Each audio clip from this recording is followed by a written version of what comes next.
de 1 a 4.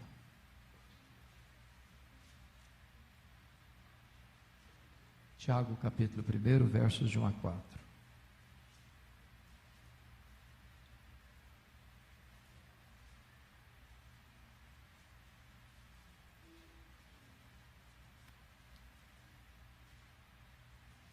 Esse texto diz assim: Tiago, servo de Deus e do Senhor Jesus Cristo, às 12 tribos que se encontram na dispersão, saudações. Meus irmãos, tende por motivo de toda alegria o passardes por várias provações, sabendo que a provação da vossa fé, uma vez confirmada, produz perseverança. Ora, a perseverança deve ter ação completa, para que sejais perfeitos e íntegros, em nada deficientes. Você pode repetir comigo o verso 2, todos juntos? Meus irmãos, tende por motivo de toda alegria o passardes por várias provações. Passar por provação não é coisa fácil. Agora, passar por provação com toda alegria é um milagre. Se Deus não nos capacitar, nós não conseguimos. Eu queria pensar com você um pouco sobre esse texto. A primeira coisa que me chama a atenção nesse texto é quem escreve. Quem que escreveu essa carta mesmo? Tiago, servo de Deus e do Senhor Jesus Cristo. A pergunta é: quem é esse Tiago? A Bíblia, no Novo Testamento, fala de 3 Tiagos. Tiago, filho de Zebedeu, que era irmão do apóstolo João. Tiago, filho de Alfeu. E Tiago, irmão de Jesus. Qual desses 3 escreveu esse texto? Não pode ter sido Tiago, filho de Zebedeu, porque ele foi assassinado antes da carta ser escrita, conforme Atos 12. O filho de Alfeu, muito provavelmente não foi, porque ele tem uma passagem muito apagada em todo o Novo Testamento. Nos resta a opção de que esta carta foi escrita por Tiago, irmão de Jesus. Como vocês sabem, Maria teve outros filhos. Só que João 7,5 diz que os irmãos de Jesus, durante o seu ministério, não creram nele, eram incrédulos. Eu imagino a dificuldade, Jesus cresceu com eles. Jesus tem uma vida normal, natural, como as outras crianças, como os outros adolescentes, como os outros jovens. Jesus era um carpinteiro em Nazaré. E de repente Jesus vai ao Jordão, Jesus é batizado, Jesus começa o seu ministério, Jesus começa a falar coisas impressionantes, fazer milagres extraordinários, e eles ficam muito encantados com aquilo, mas não acreditam. E até o momento em que Jesus morre, que Jesus ressuscita, que Jesus aparece a Tiago, está lá em 1 Coríntios 15. E muito provavelmente é nesta aparição do Cristo ressurreto é que ele tem uma experiência de conversão. E esse Tiago vai se transformar num líder da igreja em Jerusalém. Quando Pedro sai da prisão, ele manda informar Tiago. Já era o líder da igreja de Jerusalém. Quando lá em Atos 15, houve aquele primeiro concílio da igreja, foi esse Tiago que presidiu esse concílio.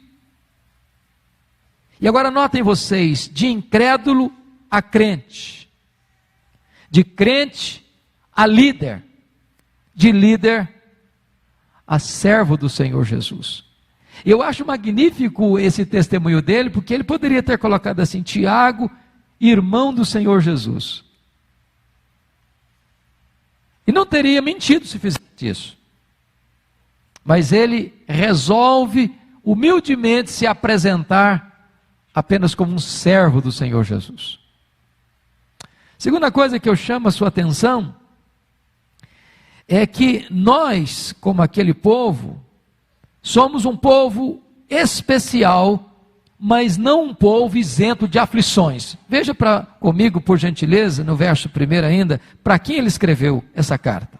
Você pode repetir? Tiago, servo de Deus e do Senhor Jesus Cristo, às 12 tribos que se encontram na dispersão, saudações. Essas 12 tribos que se encontram nas dispersão, é uma referência aos judeus convertidos. Muito provavelmente, lá no Pentecoste, com o sermão de Pedro. Vocês se lembram que havia judeus do mundo inteiro lá. E eles estavam lá. Foram convertidos lá. Muito provavelmente, a partir do martírio de Estevão, todos foram dispersos, exceto os apóstolos. E agora, esses judeus crentes estão espalhados no mundo inteiro, mas não espalhados por uma disposição pessoal. Eu vou morar na cidade tal porque ela é melhor para criar meus filhos. Eu vou mudar para outra cidade porque lá eu vou ter um trabalho melhor. Aí eu vou para aquela outra cidade porque lá eu vou ter mais oportunidade de crescer financeiramente. Aí eu vou para outra cidade porque é um centro mais desenvolvido, eu vou me sentir melhor lá. Não foi essa a razão. Essas pessoas são salvas, essas pessoas são crentes, essas pessoas, elas fazem parte da família de Deus, essas pessoas são amadas por Deus, mas elas estão enfrentando algumas dificuldades. Por exemplo, perderam a sua liberdade, perderam as suas casas, perderam as suas terras, perderam os seus bens, perderam os seus vínculos familiares. Eles estão vivendo num momento de instabilidade, de insegurança, de peregrinação. Arrancaram suas raízes. Então deixa eu dizer uma coisa para você. Deus fez de você uma pessoa especial. Mas Deus não fez de você uma pessoa imune, livre de problemas. A vida cristã que você e eu abraçamos não é uma redoma de vidro. Não é uma estufa. Nós não estamos blindados. Portanto, se você está passando por uma luta, se você está passando por um vale, se você está passando por uma angústia, se você está passando por uma prova, se você está passando até por injustiças no seu trabalho, no seu convívio, no seu contexto, não estranhe isso. Isso é compatível com a sua vida cristã. Aliás, a Bíblia diz que nos importa entrar no reino por meio de muitas, não de poucas, muitas tribulações. Paulo chega a dizer que todo aquele, não alguns, todo aquele que quiser viver piedosamente em Cristo, vai ser o quê? Perseguido. É muito importante relembrar isso, sabe por quê? Porque senão, quando a gente começa a passar por determinadas lutas, a gente começa a murmurar, a gente começa a questionar Deus. E ele começa a questionar o amor de Deus. E ele começa a perguntar, onde está Deus? Por que Deus me permite isso? Por que Deus está tratando assim comigo? Por que não resolve logo o meu problema? Por que esse problema se arrasta tanto tempo? Veja você que Tiago está escrevendo a um grupo de crentes salvos em Cristo Jesus, mas estão dispersos. Dispersos. Agora, veja comigo outra coisa maravilhosa. As provações, irmãos, são compatíveis com a fé cristã. Olha o verso 2. Meus irmãos, tende por motivo de toda alegria o passares por várias provações. Por quantas provações você está passando hoje? Tem provação? Está tudo bem com você? Tem luta? Está doendo em algum lugar? Às vezes você também atravessa a madrugada sem dormir. Tem hora que o seu coração aperta também. Você diz, meu Deus, o que eu vou fazer? Se você está passando por isso, você não é uma exceção. Se você está passando por alguma luta, saiba que o povo de Deus sempre passou por lutas. E nem Jesus nos prometeu a ausência de lutas. Em outras palavras, as tribulações, as provações, as lutas são compatíveis com a fé cristã. Deixa eu dizer outra coisa para você no texto. As provações, além de compatíveis, elas são variadas. Olha o verso 2 de novo. Vamos ler outra vez? Meus irmãos, tende por motivo de toda alegria o passardes por várias provações. Quantas provações? Várias. A palavra várias é uma das palavras mais lindas do Novo Testamento, porque é uma palavra grega que nós trouxemos para a língua portuguesa e é muito bonita. A palavra várias aí é a palavra poikilos, de onde vem a nossa palavra policromático. A palavra policromático não é muito fácil também não, mas o que significa policromático? Várias cores, de várias cores. Então o que é que Tiago está dizendo? Que as provações da nossa vida têm diversos matizes, diversas cores, diversas tonalidades, diversos graus de intensidade. Você e eu já passamos por provações tranquilas, né? Tranquilas. Na linguagem do antigo presidente, uma marolazinha. Uma marola.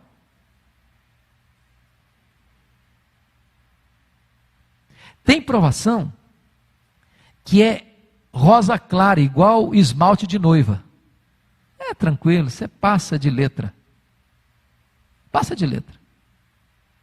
Mas tem outra provação que é rosa choque. Aí já balança um pouco, já mexe um bocadinho mais. Já tira o seu sono, já tira o seu apetite, já deixa você sem dormir.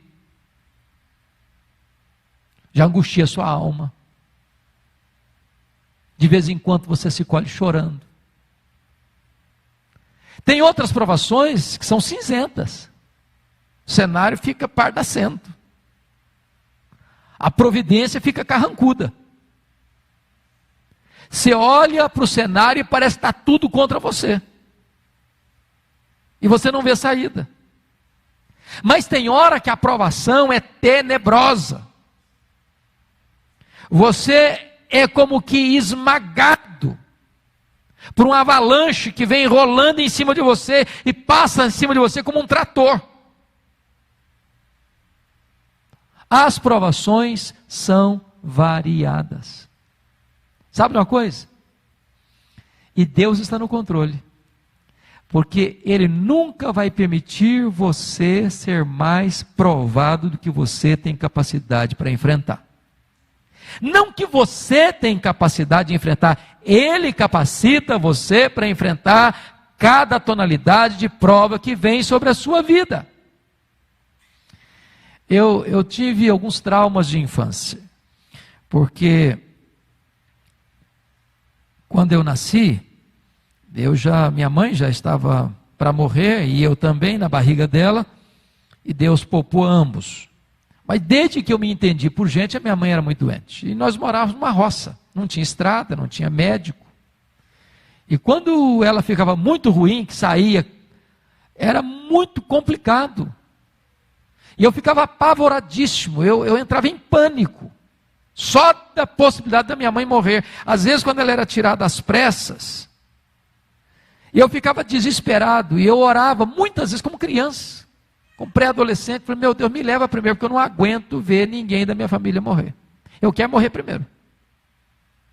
E eu fazia essa oração sinceramente.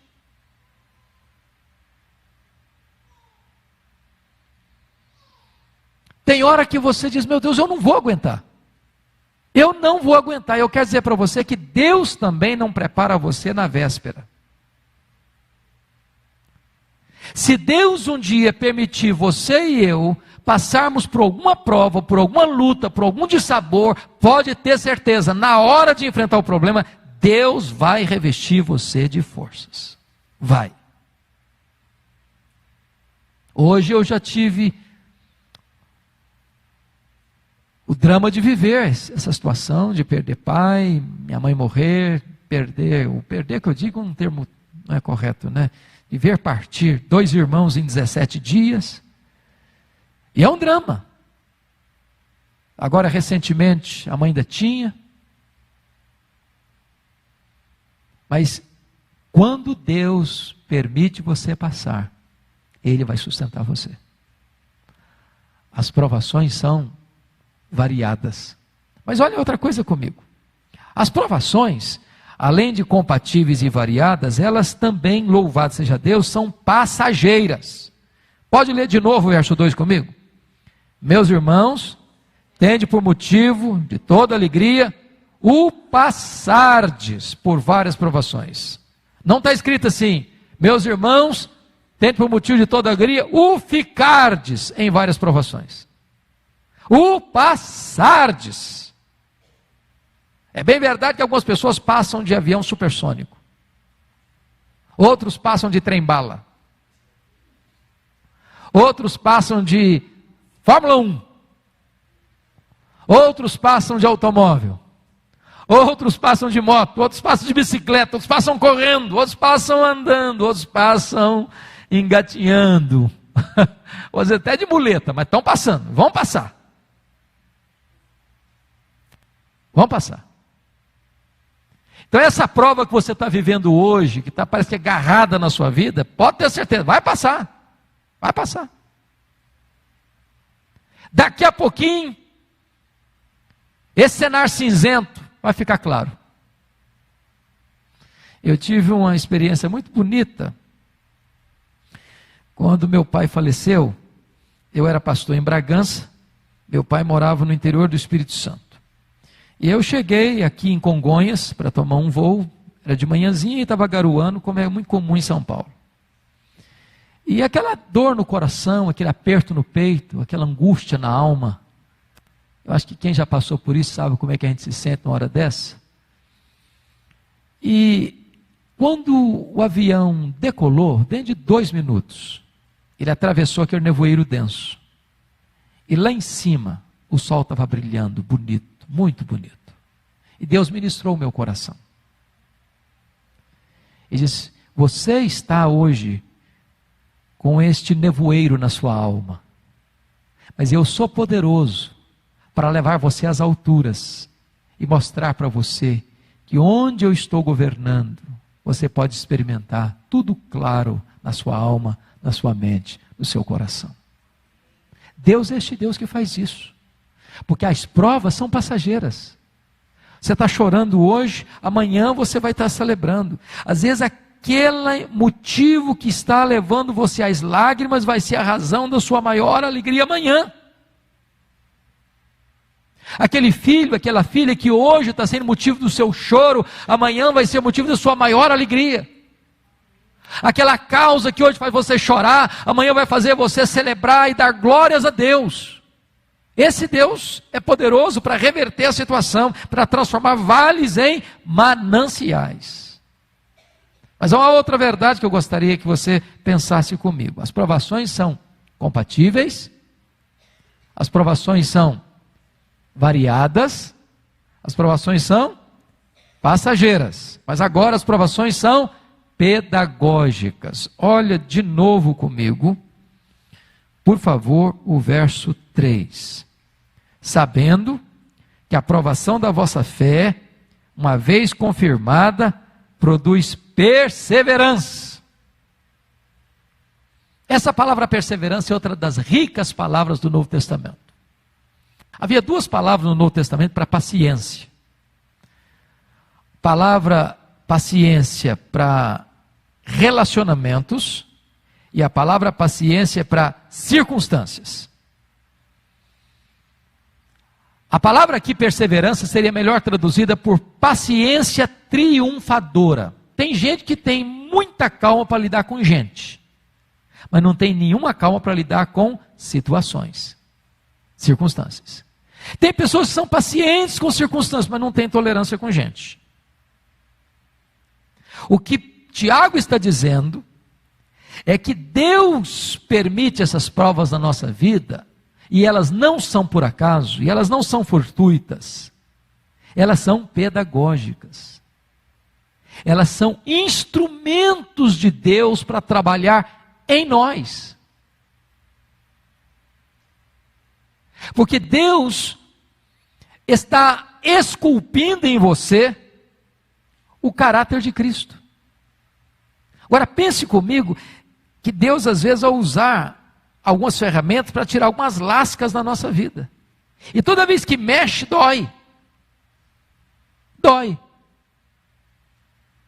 Agora, para Deus moldar você, para Deus trabalhar na sua vida, para Deus fazer de você uma pessoa parecida com Jesus, qual é a ferramenta, qual é o formão de Deus? São as provas. Não foi diferente nem com Jesus. A Bíblia diz que ele aprendeu pelas coisas que sofreu. E vocês são todos testemunhas disso.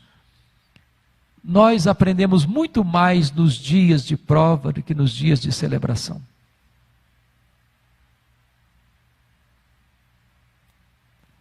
Nós nos curvamos mais, nós nos humilhamos mais, nós revelamos mais a nossa dependência. Nós nos tornamos muito mais frágeis no sentido de dizer, Deus, eu preciso de Ti. Quando está tudo bem, o ser humano tem a tendência de quê? Botar Deus de lado. Não, eu estou bem, eu sou um bom condutor da minha própria vida, eu sou, uma linguagem mais poética, eu sou o capitão da minha própria alma. Eu não preciso de piloto, eu preciso de Jesus. Aí vem a prova, aí vem a luta e você começa a perceber que você não é tão forte assim, que você não é tão sábio assim, que você não tem tanto poder assim, que você não está tanto no controle assim. E aí isso gera o quê? Vulnerabilidade. E nessa vulnerabilidade, o que acontece? Eu preciso correr para quem é refúgio seguro. Eu corro para Deus. E Deus é tão bom que Ele me acolhe, que Ele me recebe, que Ele me restaura, que Ele me consola, que Ele me trata, que Ele me conduz. E Tiago está dizendo isso, que estas provações têm um propósito. Qual o propósito? Você ser uma pessoa confirmada. A provação da vossa fé, uma vez confirmada, produz perseverança. Essa provação da vossa fé tem outra ideia bonita no texto. A ideia aqui, gente, é a ideia de ourives. Quando um ourives vai pegar um metal, esse metal tá o quê? Tem o quê? Determinadas impurezas. Então, quando se joga esse metal no cadinho, no fogo, esse metal podia reclamar, falar, mas puxa vida, o que está fazendo comigo? Mas o fogo vai fazer o quê com o metal? Vai purificar, vai tirar as impurezas, vai valorizar ainda mais o que é legítimo, o que é puro, o que é genuíno. É isso que Deus faz. A prova não destrói você, a prova purifica você. A prova fortalece você. Você não sai da prova mais fraco, você sai da prova mais forte. E aqui nós temos que fazer uma distinção entre tentação e provação. Deus não tenta ninguém, Deus prova. Satanás não prova ninguém, Satanás tenta. Deus prova você para tirar o melhor de você, Satanás tenta você para tirar o pior de você. O projeto de Deus é aperfeiçoar você e fortalecer você. Por isso, Ele prova, para que você seja como ouro depurado. Agora veja o último verso. Ora, a perseverança, ou essa paciência triunfadora com as circunstâncias, enquanto Deus está trabalhando. Você já viu essa placa na rua? Você está passando um trânsito complicado, diz, paciência aí, nós estamos trabalhando. A sua vida tem uma placa. Deus pôs essa placa na sua vida. Calma, eu estou trabalhando. Não fique impaciente, não, Deus está trabalhando. E enquanto Deus está trabalhando, parece que está uma bagunça, já percebeu isso? Passa na rua, está uma bagunça. Mas daqui a pouco você passa lá, está tudo em ordem, tudo bonito, tudo restaurado, tudo refeito, fica melhor. Deus está trabalhando. E o texto diz assim, ora, a perseverança deve ter a ação completa, para que sejais o quê? Perfeitos e íntegros, em nada deficientes. Sabe o que Deus está fazendo? Na linguagem lá do do Pedro, que era pescador, Deus está pegando a sua vida como uma rede e está remendando essa rede. Tem determinados buracos na nossa vida, tem determinadas áreas da nossa vida que precisam ser tratadas. Tratadas. E Deus então está trabalhando assim. Para quê? Para que você e eu sejamos perfeitos e íntegros, em nada deficientes. As provas estão chegando para Deus tratar determinadas áreas da nossa vida. Para que aquela área que estava vulnerável, aquele flanco que estava aberto, aquela situação que era um risco e um perigo para a nossa vida, sejam tapadas. Deus está trabalhando em nós. Agora eu quero concluir, voltando para o verso 2. Meus irmãos, tende por motivo de toda alegria. E aí eu e você precisamos pedir perdão para Deus nessa tarde. Porque via de regra, como é que a gente lida com a prova? Como é que a gente faz?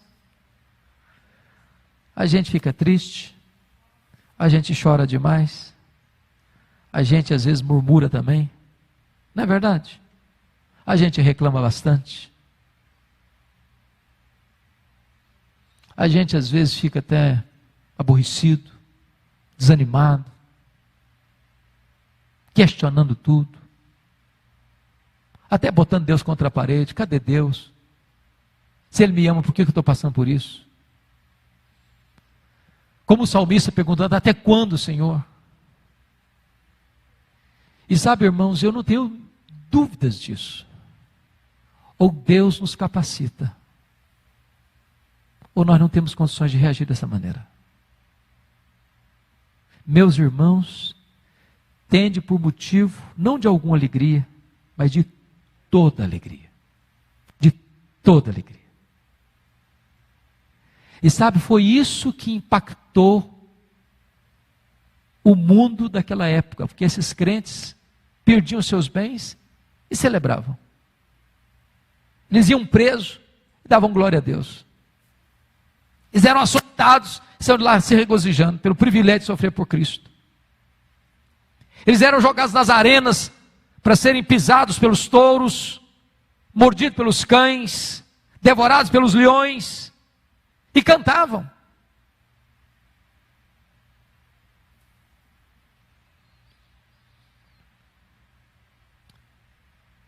Nós verdadeiramente podemos ser chamados aqui, mulheres e homens de esperança. Porque a nossa esperança não está nos homens, a nossa esperança não está na nossa força, a nossa esperança não está na nossa habilidade, a nossa esperança não está na igreja, a nossa esperança não está no pastor, a nossa esperança não está na denominação, a nossa esperança não está na política, a nossa esperança não está na economia, a nossa esperança não está na nossa saúde, a nossa esperança está em Deus, em Cristo Jesus. Que Ele nos ajude, que Ele nos fortaleça, que Ele ponha um cântico de louvor nos nossos lábios, que Ele adestre as nossas mãos, que Ele firme os nossos pés, que Ele firme os nossos passos, que Ele nos enche o nosso coração de gratidão e os nossos lábios de louvor. Vamos ler juntos o verso 2 para encerrar? Meus irmãos, tende por motivo de toda alegria o passardes por várias provações. Pode ter certeza disso. Se Deus está provando você, é porque Ele tem uma grande obra a fazer na sua vida e através da sua vida. Você não se alegra por causa da provação. Você não é masoquista.